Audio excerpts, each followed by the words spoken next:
بسم اللہ الرحمن الرحیم۔ کیا ناپاک کپڑوں میں سو سکتے ہیں؟ عدنان صاحب نے پوچھا ہے، جگہ نہیں بتائی کہاں سے پوچھ رہے ہیں۔ رات کو جس کپڑوں میں سوتے ہیں اس پر ناپاکی لگ کر سوکھ جائے تو اسے پہن کر سونے میں کوئی کراہت تو نہیں ہے؟ عدنان بھائی، کوئی کراہت نہیں ہے۔ کپڑوں کو پاک جو رکھنے کا حکم ہے نماز کے لیے، جب آپ نماز پڑھیں گے تو کپڑے پاک ہونے چاہیے، سونے کے لیے کپڑوں کا پاک ہونا ضروری نہیں ہے۔ دوران تہجد اذان شروع ہو جائے تو کیا کریں؟ نماز تہجد کی پہلی رکعت کے سجدے میں پہنچتے ہی اذان شروع ہو جائے تو کیا کریں؟ سیدہ طفیل، کچھ بھی نہیں کریں، نماز مکمل کریں، بس یہی کریں۔ چاشت اور اوابین میں فرق۔ میں نے سنا ہے کہ اگر چاشت کی نماز پڑھ لی جائے تو وہی اوابین کے برابر بھی ہو جاتی ہے، الگ سے اوابین کی نماز پڑھنے کی ضرورت نہیں۔ کیا یہ بات درست ہے؟ شہاب اظہار۔ دیکھیں، چاشت کی نماز ہی اوابین کی نماز ہے۔ یہ جو ہمارے ہاں مشہور ہے نا کہ اوابین کی نماز مغرب کی نماز کے بعد ہوتی ہے اور چاشت جو ہے وہ ظہر سے جو پہلے ٹائم ہوتا ہے 10 ساڑھے 10 بجے کا، یہ غلط مشہور ہے۔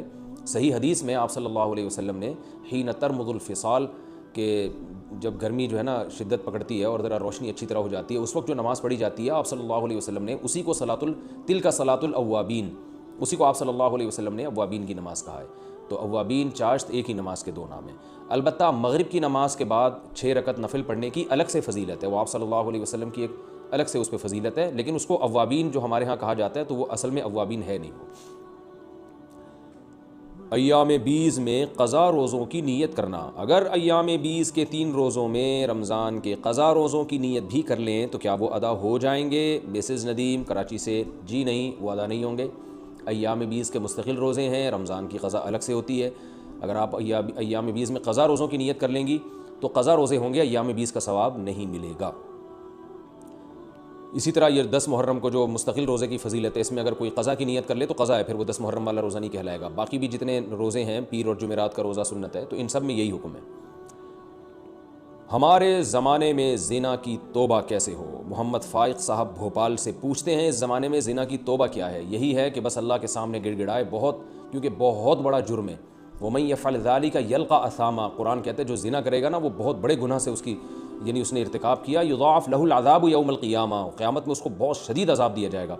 اس لیے بڑا سخت جرم ہے، ہلکا جرم نہیں ہے۔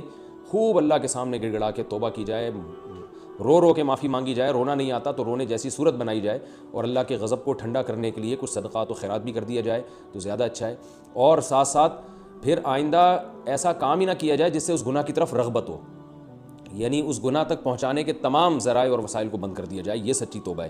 تو پہلے بھی یہی تھی، آج بھی یہی ہے۔ البتہ اگر 4 گواہ اس پر گواہی دے دیں، حکومت اسلامی ہو اور پھر وہ حکومت سزا دے، وہ ایک الگ بات ہے، لیکن آج کل وہ نہیں ہوتا۔ بس توبہ استغفار کریں۔ خواب وحی کا 40واں حصہ ہے۔ محمد عمیر شکارپور سے پوچھتے ہیں، کیا یہ بات صحیح ہے کہ خواب وحی کا 40واں حصہ ہے؟ جی جناب، بالکل صحیح ہے۔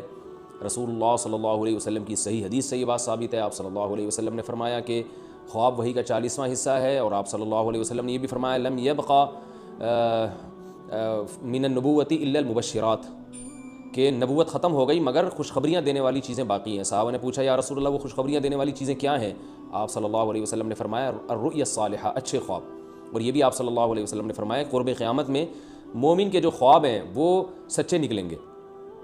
تو اس سے مراد مومن جو پکا مومن ہو۔ تو خواب نبوت کا 46واں حصہ ہے، یعنی اس کی تفسیریں مختلف کی گئی ہیں۔ جیسے وحی کو اگر آپ 46 حصوں میں تقسیم کرتے ہیں تو ان میں سے ایک حصہ صداقت خواب میں ہوتی ہے۔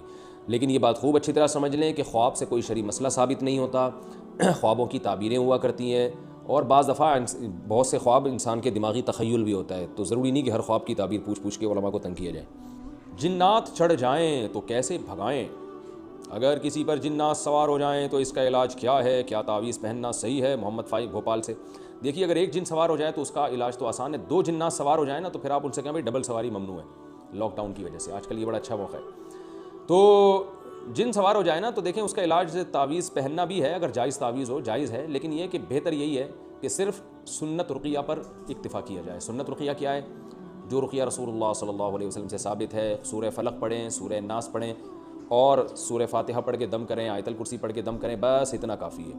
جنات کو جتنا زیادہ لفٹ کرائیں گے نا، جتنا ہوا بنائیں گے، تو یہ ڈبل سواری کی پرواہ بھی پھر نہیں کریں گے، یہ لاک ڈاؤن کی پرواہ بھی نہیں کرتے، یہ ذہن میں رکھیں آپ۔ تو زیادہ ان کو ہوا نہ بنایا کریں، آپ کے کسی ریلیٹیو پر جن آیا ہوا ہے، بس آپ وضو کریں، آیت الکرسی پڑھ کے دم کریں اس کے اوپر، یا پانی پہ دم کر کے پانی کے زور سے چھینٹے ماریں اس کے اوپر، انشاءاللہ اس سے فائدہ ہوگا۔ فوراً فائدہ نہیں ہوتا تو مایوس نہ ہو، بس آپ نے کہا کہ میں نے یہی کرنا ہے، تو جن آپ سے مایوس ہو جائے گا، جن کہے گا یہ مجھے زیادہ لفٹ نہیں کرا رہی ہے، لوگ نکلو یہاں سے، کہیں اور جا کے اپنی دکان چلانے کی کوشش کرو۔ جنات کے بارے میں مشاہدہ یہ ہے کہ جو لوگ ان کو زیادہ لفٹ کراتے ہیں، عاملوں کے پاس بھاگتے ہیں نا علاج کے لیے، انہی کو زیادہ یہ مسائل ہوتے ہیں۔